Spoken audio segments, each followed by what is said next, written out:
TG Plus News edizione di Venezia, buongiorno. In apertura del nostro TG La Cronaca.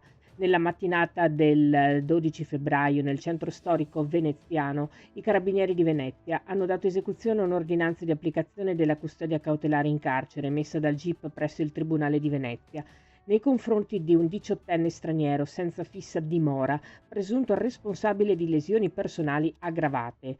L'indagine è stata avviata nell'aprile 2024, quando un 23enne di origine straniera era stato accoltellato all'altezza del petto nei pressi del ponte di Rialto.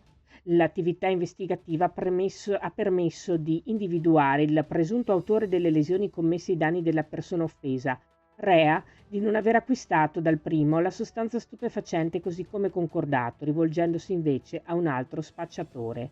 Al termine delle formalità di rito, la persona arrestata è stata portata presso la casa circondariale di Santa Maria Maggiore di Venezia. Parliamo di economia. Forse ci siamo sbagliati. Pensavamo che in questi ultimi 15 anni fossero state le banche ad aver chiuso i rubinetti del credito delle aziende italiane. Invece pare sia avvenuto l'esatto contrario. Sono gli imprenditori che avrebbero deciso di non rivolgersi più agli istituti di credito, risolvendo lo storico problema della mancanza di liquidità attraverso il ricorso all'autofinanziamento, come apportando capitali propri di imprenditori e soci o di terzi attraverso il mercato dei capitali e l'azionariato diffuso. È verosimile, tuttavia, che per molte microimprese alla contrazione dei prestiti non sia seguita alcuna forma di autofinanziamento, bensì un progressivo deterioramento economico-finanziario che le avrebbe fatte scivolare nell'area grigia dell'insolvenza o, peggio ancora, a rivolgersi al mercato del credito illegale. A dirlo è l'ufficio studi della CGA di Mestre.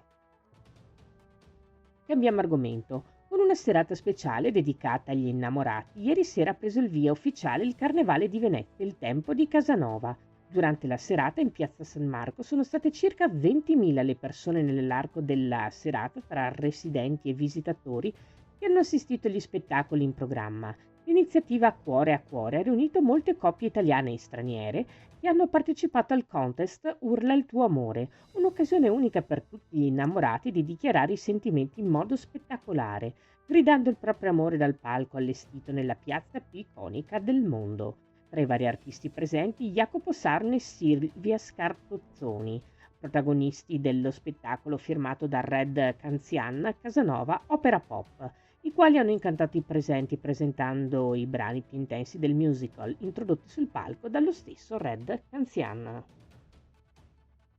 Voltiamo pagina. In occasione dei lavori di riqualificazione di Piazzale Europa si rende necessario lo spostamento del Farmers Market di Sottomarina, che si svolge ogni sabato mattina nella sede alternativa prevista in Campo Cannoni, nell'area destinata a parcheggio libero già utilizzata fino al 2022.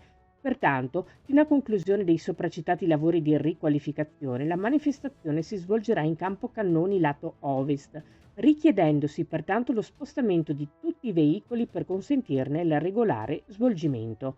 Questa era la nostra ultima notizia. Grazie per essere stati con noi. Arrivederci.